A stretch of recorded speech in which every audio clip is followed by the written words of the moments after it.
اوعي تفتحي بقك ولا تقولي لحد على اللي شفتيه المرة اللي فاتت.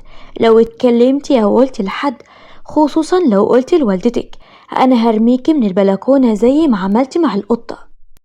بنتي وقتها من الخوف عملت بيبي على نفسها، والمس قالت: وكمان ما بترديش عليا وبتعملي بتبيع على نفسك يا حيوانة؟ ليه، صغيرة ولا ايه؟ ان شاء الله انا شايفة بقى انك لازم تحصلي القطة. بنتي بتعيط وبتقول لها وهي مرعوبة: حاضر يا مس، انا مش هتكلم ولا اقول لحد على اللي انت بتعمليه معايا، ولا حتى على اللي انا شفته، بس بالله عليكي ما ترمينيش من البلكونة. لكن المس مسكت البنت ووقفت بيها عند سور البلكونة علشان ترميها، لكن فجأة بيدخل عليها واحد مجهول الهوية. السلام عليكم ورحمة الله وبركاته. قصة النهاردة حلوة قوي وإن شاء الله تعجبكم. أتمنى تدعموني بلايك للفيديو. بينا نصلي على النبي ويلا نبدأ. أنا إيمان، متجوزة وعندي بنت عمرها 5 سنين. وفي يوم لما كنت نازلة رايحة على شغلي، لقيت حماتي وقفتني وقالت: انت هترجعي النهاردة الساعة كام يا إيمان؟ بنتك كل يوم بترجع من الحضانة وبتكوني انت لسه ما جيتيش. ما تنسيش ان عندها درس النهاردة يا بنتي. صباح الفل عليك يا ماما. لا يا حبيبتي، انا مش ناسية ولا حاجة. انا عارفة ان نور عندها درس النهاردة بعد الحضانة بساعة. معلش بقى، هي هتقعد معاكي شوية لحد ما ميعاد درسها يجي، وكده كده المس هتيجي لحد هنا. خلاص ماشي يا حبيبتي، روحي يا بنتي على شغلك، ربنا يصلح حالك وربنا يستر بقى، والمدرسة الجديدة تطلع كويسة والبنت ترتاح معاها. انت شايفة كل المدرسين اللي بنجيبهم عايزينها تلتزم، بس هي لسه يا حبة عيني مش في وعيها للحاجات دي. معلش يا ماما، هي بس علشان لسه صغيرة، لكن انا ان شاء الله المس دي انا هوصيها عليها كويس قوي. وبعد شوية مشيت ورحت على شغلي لاني كنت متأخرة، وهناك قابلت صاحبتي اللي على طول كنت بتكلم معاها، فسألتني وقالت: عاملة ايه يا ايمان؟ ونور عاملة ايه؟ بجد ما تعرفيش بتوحشني ازاي البنت دي، وبعتبرها زي بنتي بالظبط. حبيبتي يا امل تسلميلي، نور هي كمان بتحبك جدا وعلى طول تسأل عنك وتقول طنط امل مش بتيجي ليه، وبقي تعالي اقعدي معانا شوية. حاضر يا حبيبتي، اكيد هجيلك. انا بس مشغولة اليومين دول علشان بننقل انا وجوزي، وهنروح نسكن في شقة بعيدة عن بيت العيلة زي ما قلتلك. دعواتك كده ربنا ييسر الامور. دعيت لصاحبتي بصلاح الحال، وبعدين ابتدينا شغلنا، وعلى الساعة 2 الظهر كنت خلصت شغلي ورجعت البيت. وفي البيت لقيت حماتي بتقولي: أخيرا جيتي يا إيمان، اطلعي بسرعة علشان المس بتاعت بنتك قاعدة معاها فوق. أنا قدمت لها واجب الضيافة هنا، لكن هي شكرتني وقالت لي هتطلع علشان تبتدي معها الشرح على طول علشان هي مش فاضية. بقى ده اسمه كلام يا ماما؟ ازاي يعني المدرسة دي تدخل بيتي وانا مش موجودة اصلا؟ طب على الاقل كانت تقعد هنا معاها وتديها الدرس عندك هنا في الشقة. مش عارفة بقى يا بنتي، هي اللي صممت تطلع فوق على الشقة وقالت علشان البنت تقدر تركز. طلعت وانا مش مرتاحة للوضع لاني كنت مستغربة موضوع ان المدرسة تطلع من نفسها شقتي وانا مش موجودة. لكن لما طلعت اطمنت لاني لقيت بنتي قاعدة بتستمع ليها وهي بتشرح، وكان شكلها بتشرح بضمير. وقفت قدامها وقلت لها وانا برحب بيها: اهلا وسهلا يا مس كوثر، حضرتك نورتينا، تحبي تشربي ايه؟ البيت منور بوجودك يا مدام ايمان. انا مش عايزة اشرب حاجة، تسلميلي يا حبيبتي. فضلت مصرة ان اقدم لها حاجة علشان تشربها، وهي قالت ممكن تشرب قهوة. ولما كنت واقفة في المطبخ بعمل لها القهوة، سمعت صوت الباب بيقفل، فعرفت ان جوزي رجع من شغله. خرجت علشان استقبله، لكن لقيته بيتكلم مع المس وبيسألها عن مستوى نور. وبعد شوية دخلت انا وهو الأوضة، وساعتها قلتله: هو ايه اللي بيحصل ده يا احمد؟ هو انت واقف تتكلم مع المس بره على اساس ايه ان شاء الله؟ وبعدين بتسألها على مستوى البنت ليه؟ هي لسه اصلا اخدت معها اي حصص؟ دي اول حصة ليها النهاردة. عادي يعني يا إيمان، ما حصلش حاجة. ما انت عارفة ان بنتك غلبوية ومفيش أي مدرس بيكمل معاها ولا بيرتاح معاها أبدا. علشان كده قلت أوصي المدرسة دي عليها. أحسن حاجة إن سنها مش كبير زي باقي المدرسين اللي كنا بنجيبهم. طيب وليه يعني يا أحمد بتقول إن دي أحسن حاجة؟ بالعكس، أنا اللي أعرفه إن كل ما المدرس يكون أكبر في السن بيكون عنده خبرة في التدريس. لكن أنا بقول بقى ربنا يستر والميس دي تطلع كويسة في الشرح. هي سنها صغير والله أعلم بقى، هي مدرسة كويسة وبتدرس من زمان ولا لأ؟ إحنا ملناش دعوة بحاجة زي كده يا إيمان. أهم حاجة البنت تكون بتتجاوب معاها وبتفهم منها الشرح كويس. عديت الموضوع علشان مش كل حاجة أدقق فيها، لكن للأسف بعد كده عرفت إن المدير في الشغل طالب مننا نشتغل عدد ساعات زيادة علشان الإنتاج كان ضعيف جدا. وساعتها قلت لأمل وأنا متوترة، هو ده اللي كان ناقص، إن إحنا نزود عدد ساعات الشغل كمان. بصراحة الواحد اتخنق من الموضوع ده. يعني أنا كنت بتمنى نروح بدري ساعة علشان ألحق بنتي لما تيجي من المدرسة، والحق أخليها تاكل كويس واهتم بيها قبل ما تبدأ الدرس بتاعها. معلش يا إيمان، هنعمل ايه؟ ما احنا كلنا في نفس الموضوع سوا. وبعدين صدقيني بنتك مش محتاجة منك كل الاهتمام الزايد ده. عادي يا حبيبتي، ما يا حماتك كده كده عايشة معاكم في نفس البيت، والبنت بتيجي عليها هي الأول. أكيد هتخليها تتغدى وبعدين تبتدي درسها عادي. انتي مش فاهمة حاجة يا أمل، أنا حماتي ست كبيرة وعلى قدها، يعني هي بتخلي بنتي تاكل وكل حاجة. بس لو نور فضلت تدلع على الأكل زي ما بتعمل معايا، حماتي مش هتجبرها تاكل، مخليها على مزاجها وعلى راحتها. طيب خلاص يا حبيبتي، أنا ممكن أشيلك في يوم أو 2 في الأسبوع وأخلص مكانك الشغل الإضافي ده، وانتي ترجعي بدري على البيت براحتك. تسلميلي يا أمل، ما يتحرمش منك أبدا يا رب. وفعلا أمل بقت بتشيل من عليا الشغل وبتضغط نفسها هي، وده علشان هي ما كانش عندها أطفال وكانت هي وجوزها عايشين لوحدهم.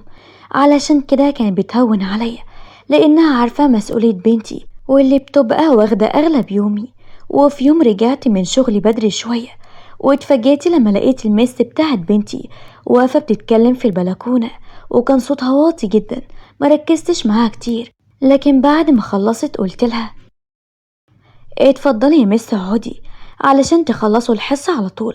معلش لو كنت بتأخر عليكي أو حاجة، بس صدقيني أنا مضغوطة جدا في شغلي.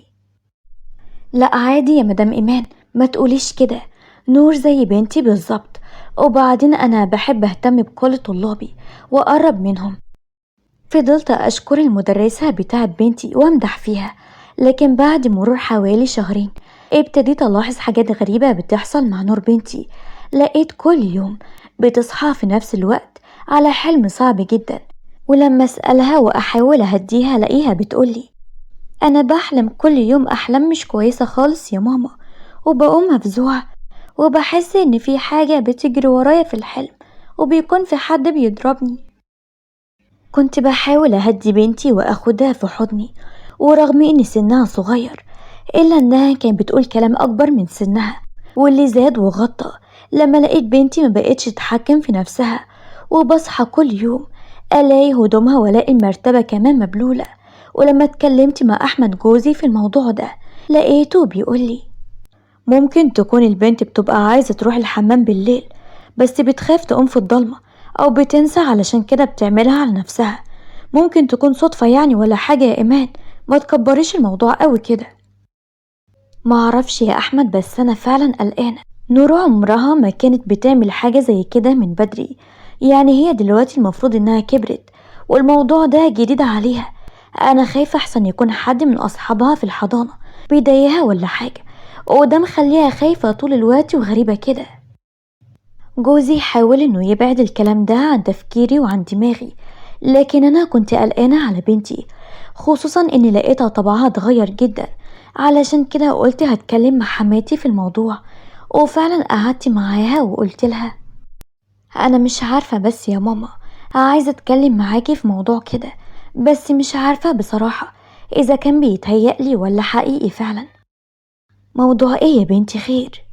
نور بقيت بلاحظ انها على طول خايفة وقلقانة وقاعدة لوحدها، وحتى لما بقيت احاول افهم منها ايه اللي بيحصل ما ترضاش تتكلم ولا تحكي لي اي حاجة. مش عارفة انا قلقانة عليها بس مش قادرة اتصرف ولا اساعدها حتى.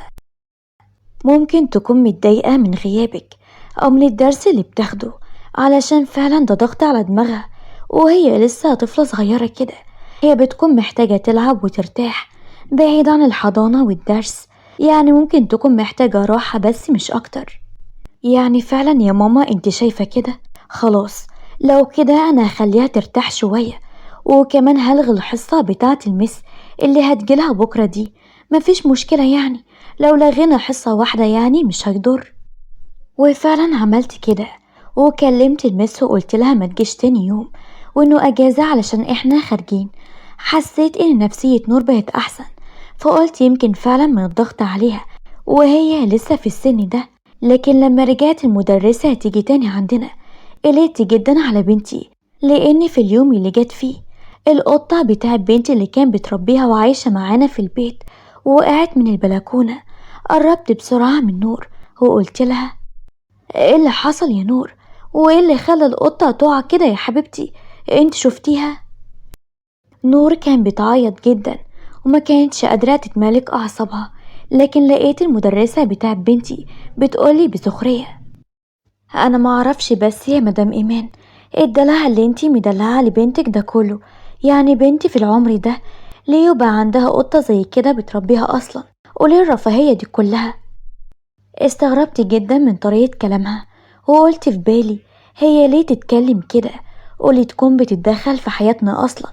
لكن هي صلحت الموضوع ولقيتها اعتذرت وقامت مشيت بعد ما الحصة خلصت. ومن يوم ما القطة بتاعت بنتي وقعت من البلكونة وماتت وهي على طول حابسة نفسها في الأوضة وبتفضل تعيط لحد ما قررت إن أخدها لدكتور نفسي علشان أطمن على صحتها النفسية. وهناك حكيت للدكتور على كل حاجة، لكن لقيته بيقولي يا مدام واضح جدا ان بنتك اتعرضت لصدمة نفسية من غير ما تتكلم او تحكي. باين عليها من الرعشة اللي عندها ومن العياط المستمر ده. في حد بيزعق لها او بيهددها بحاجة؟ لا طبعا يا دكتور، مين يعني هيهددها او يزعق معاها؟ انا ووالدها وجدتها بنحبها جدا ومدلعينها، حتى في الحضانة كلهم بيحبوها وبيشكروا فيها. الدكتور وقتها كان مصمم ان بنت اتعرضت لصدمة وهي اللي عاملة فيها كده. انا كنت شاكة في المدرسة اللي بتيجي عندنا، قلت يمكن تكون بتضربها او حاجة علشان بنتي ما بتركزش معاها. قررت ان انا اراقبها واشوف ايه اللي بيحصل بالظبط. وفي يوم رجعت بدري من الشغل ودخلت الأوضة وقفلت على نفسي وعملت ان انا لسه مرجعتش، واتصدمت لما لقيت بنتي قاعدة قدام المدرسة بتاعتها وهي بتزعق فيها وبتقول لها اوعي تفتحي بقك ولا تقولي على اللي انت شفتيه المرة اللي فاتت. لو اتكلمتي او قلتي لأي حد، خصوصا لو قلتي لمامتك، انا هرميكي من البلكونة زي ما عملتي مع القطة. بنتي وقتها من الخوف عملت بتبيع على نفسها، والمس قالت وكمان ما بترديش عليا وبتعملي بتبيع على نفسك يا حيوانة؟ ليه؟ صغيرة ولا إيه؟ ان شاء الله انا شايفة بقى انك لازم تحصلي قطتك. بنتي بتعيط وبتقول لها وهي مرعوبة حاضر يا مس، انا مش هتكلم ولا اقول لحد على اي حاجة ولا على اللي بتعمليه ولا على اللي انا شفته، بس بالله عليكي ما ترمنيش من البلكونة. لكن المس مسكت بنتي وعند سور البلكونة وقفت بيها علشان ترميها، لكن فجأة بيدخل عليها واحد مجهول الهوية. انت بتعملي ايه؟ انت اتجننتي؟ عايزة تقتلي البنت الصغيرة؟ انت اللي اتجننتي يا فتحي، ايه اللي جابك هنا يخرب بيتك؟ لا تكون الحاجة اللي تحت شافتك تبقى مصيبة. يلا ندخل جوه بسرعة. انا جيت وراكي علشان اقلب الشقة واصحابها مش موجودين كده. ما تقلقيش، مفيش حد شافني وانا طالع، بس هقضي المصلحة بسرعة واخد اللي فيه نصيب وامشي. انت بتستهبل، دي شقة جوز. وقبل ما تكمل كلامها خرجت لها بسرعة علشان امسكهم متلبسين، لكن الراجل اول ما شافني هرب بسرعة. انا سمعت كل حاجة، يعني مش هتقدري تنكري دلوقتي انت ازاي مجرمة تكوني انت اللي رميت القطة بتاعت بنتي وبتهددي بنتي بالشكل ده، وبتقولي لها ما تفتحش بقها ولا تتكلم مع اي حد. يا ريت تتكلمي وتفهميني ايه اللي بيحصل، ومين الراجل اللي كان هنا، انتوا بتخططوا لايه بالظبط؟ لقيتها اتوترت وما قدرتش تتكلم، لكن في الوقت ده جوزي دخل علينا، ولما لقاني بزعق مع المدرسة زعق فيا وقال لي: يا ريت ما تتكلميش معاها بالشكل ده يا إيمان، ولا تهينيها بالأسلوب ده، علشان كوثر تبقى مراتي. أيوة أنا اتجوزتها من وراكي، يعني احنا الاتنين متجوزين في السر، وللأسف نور شافتنا كذا مرة وانت لسه في الشغل، علشان كده إيمان كان بتحاول تسكتها. أنا كده كده كنت هعرفك، ومش هقدر أفضل مخبي كده كتير. قلت له وأنا مصدومة: يعني ايه الكلام اللي انت بتقوله ده؟ يعني معقولة تكون متجوز عليا وبجح كمان بتعترف قدامي؟ متجوز كمان المجرمة دي اللي بتهدد بنتي وبتخوفها، وكانت مقعداها قدامها وهي مرعوبة. لو كمان جايبة راجل غريب بيتي علشان تسرقني، وعلشان كده بنتي كان بيحصل معاها كل اللي كان بتمر بيه الفترة اللي فاتت، وانت عامل نفسك ما تعرفش حاجة ولا واخد بالك. راجل مين اللي كان هنا؟ اسأل الهانم بتاعتك يا أستاذ. ده فتحي أخويا، بس أنا فهمته إن ده بيتك وهو مشي على طول. كنت مصدومة وأنا شايفة جوزي واقف بكل برود وبيسمع لها وهي بتتكلم. جريت بسرعة لحماتي علشان أقول لها على اللي حصل، وهي لما عرفت غلطت ابنها ووقفت في صفي، ولقيتها بتقول لجوزي: اخصى عليك يا أحمد، أنا عمري ما كنت أتخيل إنك تعمل حاجة زي كده. إزاي تتجوز واحدة زي دي وتتجوزها في السر كمان على مراتك اللي طول عمرها شايلاك في عينيها وبتصونك في غيابك قبل وجودك؟ يا أمي ده حلال ربنا، هو أنا ماشي بيها في الحرام؟ استغفر الله. وقبل ما أحمد يكمل كلامه حماتي قالت: انت دلوقتي لازم تطلق الهانم اللي انت متجوزها دي، وكفاية ان مراتك حكيت لي انها بترعب البنت وبتأذيها نفسيا، لدرجة ان البنت بقى بيجيلها كوابيس وبتعمل بتبيعها لنفسها. انت تطلقها فورا وترجع لمراتك وتصلح كل اللي انت عملته ده، وإلا بقى تطلع من بيتي وشوف لك مكان تاني انت والسنيورة. أحمد وقتها علشان كان بيسمع كلام مامته وبينفذه فعلا طلق كوثر اللي كان شر وخرب على بيتنا كله، لكن أنا ما قدرتش أرجع على طبيعتي معاه وما كنتش قابلها وجوده بعد ما خني. لكن حماتي كانت دايما بتصبرني وتقولي علشان خاطر بنتك، والحمد لله بنتي قدرت إنها تتعافى بعد جلسات علاج نفسي استمر لمدة كبيرة. علشان كده نصيحتي لكل واحدة بتسمعني: اوعي تدخلي حد بيتك من غير ما تكوني واثقة فيه، ومن غير ما تكوني موجودة في البيت. ما تسيبيش ولادك مع حد غريب عنهم مهما كان، حتى لو الحد ده يبقى المدرس او المدرسة. خلي عينك على ولادك لانهم امانة هتتسيلي عنها يوم الدين. ودي كانت نهاية قصة النهاردة. لو عجبتكم ما تنسوش لايك واشتراك للقناة علشان تشوفوا قصص جديدة كل يوم. سلام. أول ليلة في بيتي الجديد كانت آخر ليلة فيه. اتطلعت تاني يوم فرحي، بس اللي حصل ما كانش سهل. ورا الليلة دي قصة كبيرة، قصة بدأت من قسوة حماتي على ابنها اللي عمل فيا اللي محدش يتخيله. يارا بتبعد أحمد بعيد عنها وبتقوله: ابعد بالله عليك يا أحمد فوق، انت بتعمل ليه كده؟ دي أول ليلة، ليه بتعمل كده؟ حرام عليك، انت مش الراجل اللي كنت بحلم بيه، انت حاجة مرعبة. أحمد بيشدها من شعرها وبيقول لها: لأنك لازم تعرفي إنك دلوقتي مراتي، يعني ملكي، يعني مفيش لأ بعد كده. أنا جوزك وإنت المفروض تسمعي كلامي وتعملي كل اللي أقولك عليه، وكلامي هيمشي، لو ما كانش بالذوق هيبقى بالعافية. بعدها قلع الحزام وفضل يضرب فيا لعند ما أغمى عليا. السلام عليكم ورحمة الله وبركاته. قصة النهاردة حلوة قوي وإن شاء الله تعجبكم. أتمنى تدعموني بلايك للفيديو، صلوا بينا على النبي، ويلا نبدأ.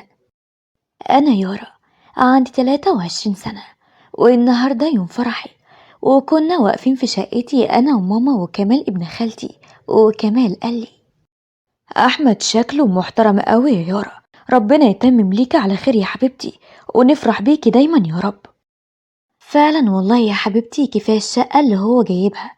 بس هو أنا عايزة أسأل سؤال، هو ليه ما خلاش والدته تيجي الفرح؟ كان دايما طول الخطوبة بيتحجج إنها ما بتقدرش تمشي على رجليها.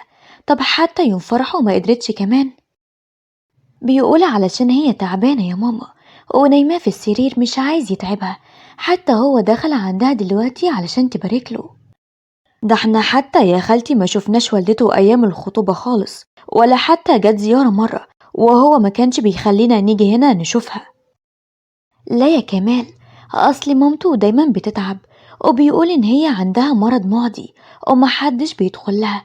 بس أديني أهو جيت عندهم، وأكيد هشوفها. بعدها طلع كمال فلوس كتير وقال لي: خدي دي النقطة بتاعتك، ولو عوزتي أي فلوس تانية انت عارفة أنا أخوكي بالظبط، ودايما موجود معاكي. بعدها دخل علينا أحمد، ووالدتي قالت: ألف ألف مبروك يا حبيبي، ربنا يتمم بخير يا رب. هنيجي بقى بكرة بدري علشان نطمن عليكم. الله يبارك فيكي يا حماتي، تنوروا طبعا. بعدها خرجوا، وقلت لأحمد: مالك يا أحمد؟ شكلك طالع من تحت متعصب ليه كده؟ هو في حاجة حصلت ولا إيه؟ لا لا مفيش حاجة، ادخلي يلا غيري الفستان. بعدها دخلت، وهو قاعد يفتكر اللي حصل تحت عند والدته. حرام عليك يا أحمد، والله يا ابني انت ما تعرفش أنا كان نفسي أحضر فرحك ازاي تقفل عليا وتمشي وتعمل فيا كده؟ هو انت مفكرة ان انا ممكن اخليكي تشوفي اي حاجة بتفرحني؟ لا طبعا، ده لا يمكن يحصل، انت شيطانة، ولا يمكن اسمح بيكي في حياتي. سامحني وانسى يا احمد، انت المفروض انت تكون احن عليا مني، ما ينفعش اللي انت بتعمله ده يا ابني. انا مش عايز اي حاجة في الدنيا دي غير ان انا اشوفك مذلولة قدام عيني، عايز اشوفك مريضة مرمية في الارض ومحدش يعبرك. اكتر من كده يا ابني، ما انت شايف حالي عامل ازاي. الله يسامحك، انت المفروض تبقى بار بيا بدل ما تعمل فيا كده وتحبسني هنا. اخرسي خالص، هو انت تعرفي ربنا اصلا؟ وبعدين انا لو عرفت انك بعتي اي حد لمراتي فوق علشان تنزلك ما تعرفيش انا هعمل معاكي ايه. ابعدي عن مراتي احسن لك، انا بعتبرك ميتة. اطلع يا ابني لعروستك، واعرف انه كله سلف ودين، وانا كنت بعمل معاك كده علشان خاطر اخليك راجل وتكبر وانت عارف القرش بيجي ازاي. انا كنت بحاول اعمل منك راجل يا احمد، مش اكتر من كده. اخرسي خالص، مش عايز اسمع صوتك، يا رب تموتي واخلص منك يا جحدة.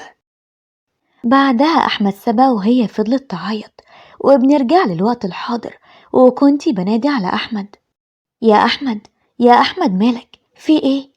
عمالة انادي عليك بقالي شوية وانت مش واخد بالك مني خالص.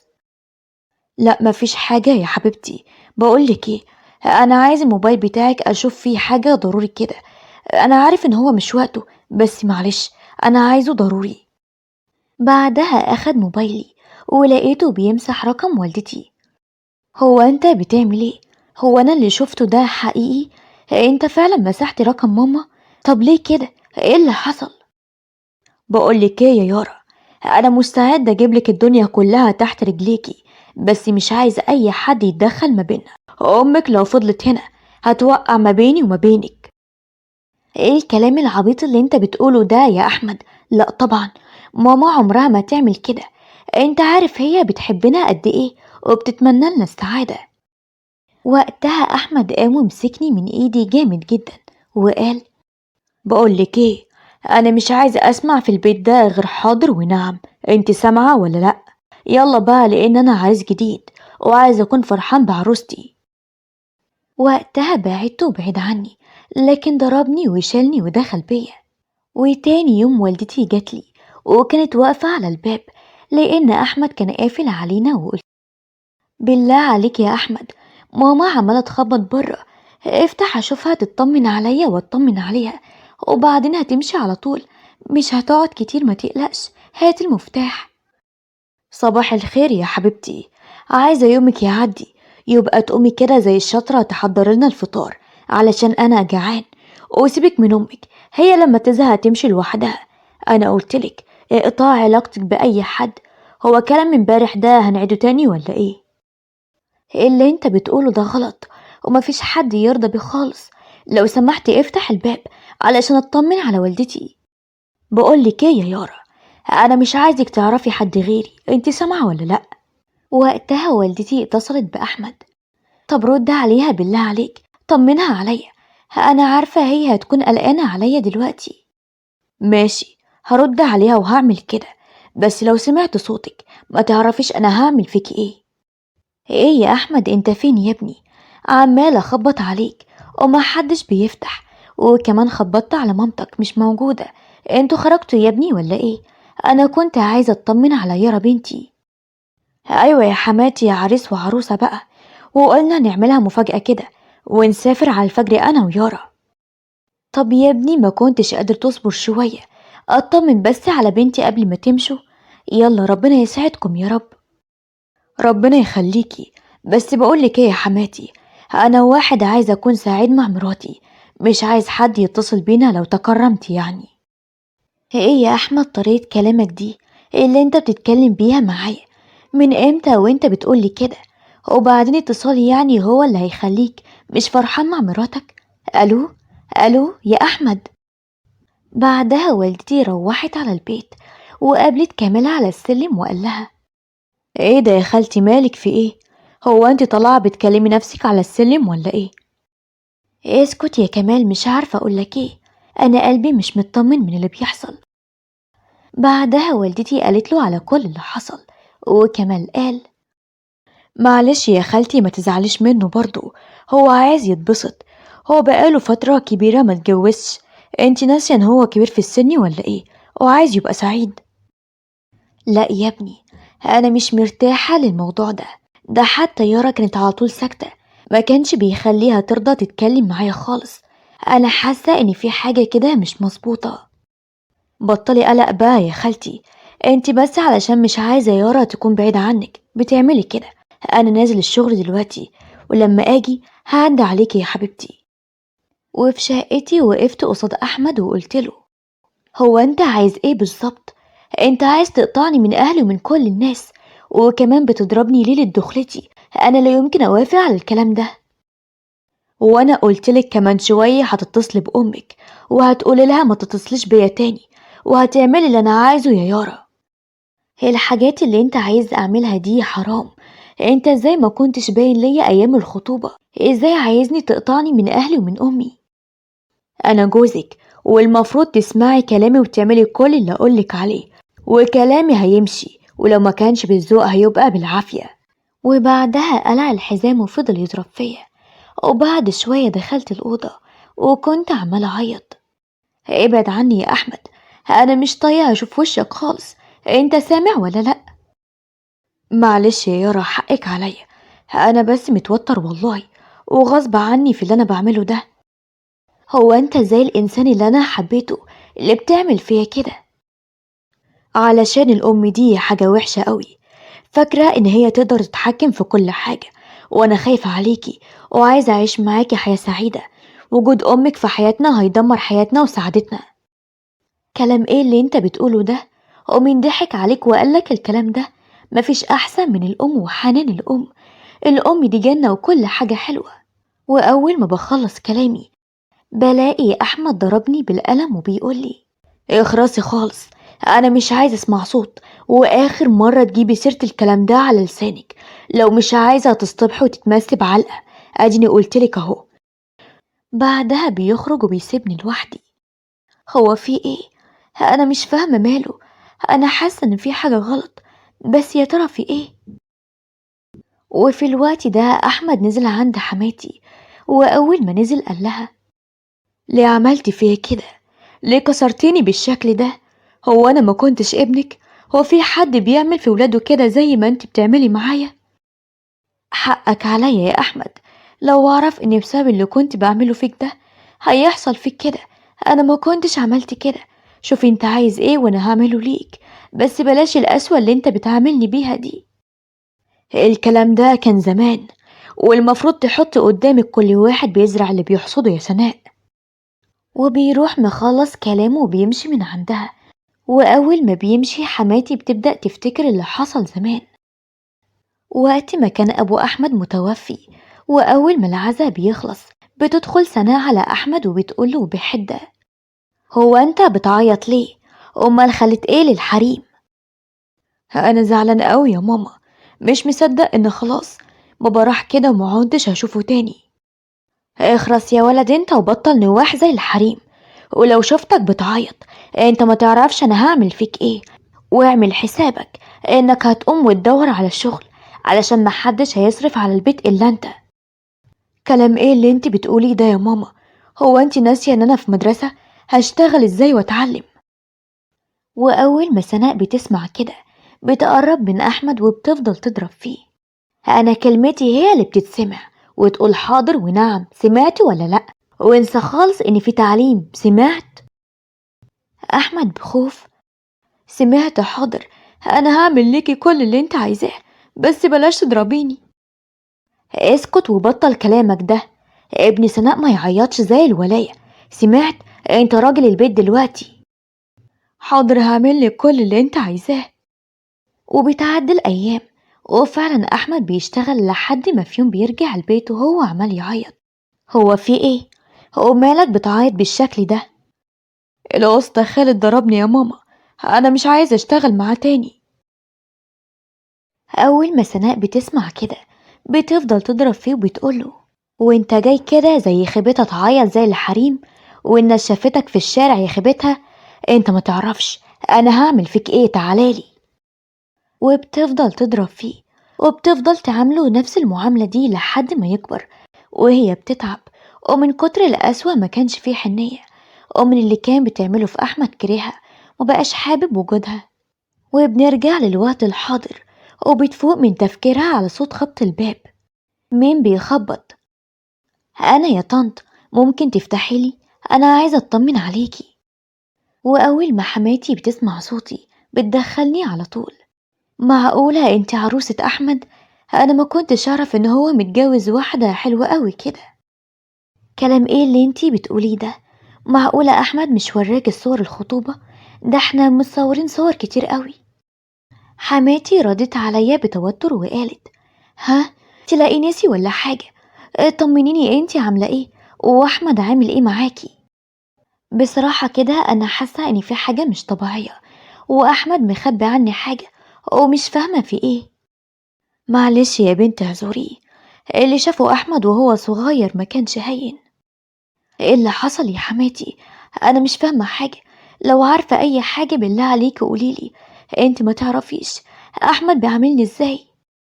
هقولك يا بنتي وربنا يسامحني. وفعلا قالت لي على كل حاجة. واول ما بتخلص بلاقي احمد ورايا وبيقولي: انت كده عرفتي كل حاجة مش كده؟ هو انا مش قلتلك ما تنزليش تحت؟ انت ازاي بتعصي اوامري؟ انا اسفة والله، بس انا قلت هنزل اطمن على طنط بدل ما انا قاعدة لوحدي فوق. كفاية انك منعني من ماما ومش عايزني اشوفها. وقبل ما اكمل كلامي بلاقي احمد مسكني من شعري وبيروح مطلعني على فوق وبيفضل يضرب فيا: حرام عليك يا احمد سيبني، اللي انت بتعمله ده حرام عليك، انا مستحيل اكمل معاك ثانية واحدة، انت واحد مريض نفسي ومش طبيعي. اخرسي خالص، هو انت مفكرة انك هتخرجي من تحت ايدي؟ تبقي بتحلمي، علشان لو ده حصل هيبقى بموتك. سمعتي ولا لا؟ وفي البيت عندي والدتي كانت نايمة وبتقوم مفزوعة بتروح عند كمال وبتفضل تخبط عليه: هو في ايه يا خالته؟ مالك ومال بتخبطي على الباب بالشكل ده؟ يارا يا احمد، يارا بنتي فيها حاجة، تعالى وديني ليها بالله عليك، اكيد بنتي مش كويسة. كلام ايه بس ده يا خالتي اللي انت بتقوليه؟ مش احمد مكلمك وقالك انهم مسافرين؟ هتروحي فين دلوقتي؟ بنتي ما سافرتش، بنتي لسه موجودة في البيت، وانت لو ما جيتش معايا حالا انا هروح لوحدي. وبتروح نازلة على السلم وكمال بياخد المفتاح وبينزل وراها بسرعة. وبعد شوية بيوصلوا على البيت وبتفضل تخبط، واحمد بيقولي من جوه: انت عارفة لو سمعت صوتك ولا اتنفستي انت ما تعرفيش انا هعمل فيكي ايه. وفي الوقت ده بسمع صوت ماما: افتحي يا يارا، أنا عارفة إنك جوه يا حبيبتي. وأول ما بسمع صوت ماما بزق أحمد وبروح علشان أفتح الباب، لكن بلاقيه مقفول. الحقيني يا ماما، أحمد حابسني، خرجيني من هنا. مهما تعملي يا يارا محدش هيخرجك من هنا، ولا انت هتقدري تعملي أي حاجة. وأمك اللي برا دي أنا مش عايزة أشوف وشها تاني، وانتي يا ولية اللي برا امشي من هنا، مالكيش بنات عندي. انزلي يا خالته، علشان لو فضلتي هنا ممكن يأذي يارا. احنا هنبلغ البوليس وهما يتصرفوا. وفعلا بيعملوا كده. وبعد شوية بلاقي الباب بيتكسر، وأول ما بشوف ماما بيغمى عليا، والبوليس بياخد أحمد. وبعد فترة بفوق. ألف حمد لله على سلامتك يا بنتي، عاملة ايه دلوقتي؟ تعبانة قوي يا ماما، أنا مش مصدقة كل اللي حصل فيا. حقك عليا يا بنتي، وأنا والله ما هسيبه إلا لما أجيبلك حقك من الزفت اللي كنت متجوزاه ده. أنا كل اللي أنا عايزاه أتطلق منه. انت ما تعرفيش هو كان بيعمل فيا ايه، ده كان معيشني في عذاب يا ماما. كل اللي كنت عايزاه يحصل فعلا حصل. وأول ما بقوم برفع عليه قضية وبتطلق منه، وبيفضل محبوس علشان رفضت أتنازل عن القضية. وبالذات اللي عمله فيا دمر نفسيتي، وبسبب كده كنت بتعالج عند دكتور نفسي. في الوقت ده كمال ما سابنيش لحظة، وفضل جنبي خطوة بخطوة. وعلشان كده ابتدينا نقرب من بعض جامد جدا. أنا عايزة أعترفلك بحاجة يا يارا، أنا بحبك قوي من زمان، من وقت ما كنا صغيرين، واستنيتك تكبري شوية وتدخلي الجامعة. بس اتفاجأتي وقتها إن طليقي كان وقتها متقدم ليكي، وأنا رجعت لورا لما شفتك وافقت عليه. وبصراحة مش عايزة أفرط فيكي تاني. ها قلت إيه، تتجوزيني؟ أكيد موافقة يا كمال، أنا مش هلاقي أحسن منك. كفاية وقفتك جنبي في كل حاجة تخصني أنا وماما. بعدها بيتقدم ليا بعد ما العدة بتخلص، وفعلا بنتجوز على طول. وبياخدني وبنسافر نقضي شهر العسل، وعوضني عن كل اللي شفته. وفعلا فهمت معنى إن ربنا شايل لك الأحسن. ودي كانت نهاية قصة النهاردة. لو عجبتكم ما تنسوش لايك واشتراك في القناة علشان تشوفوا قصص جديدة كل يوم. سلام.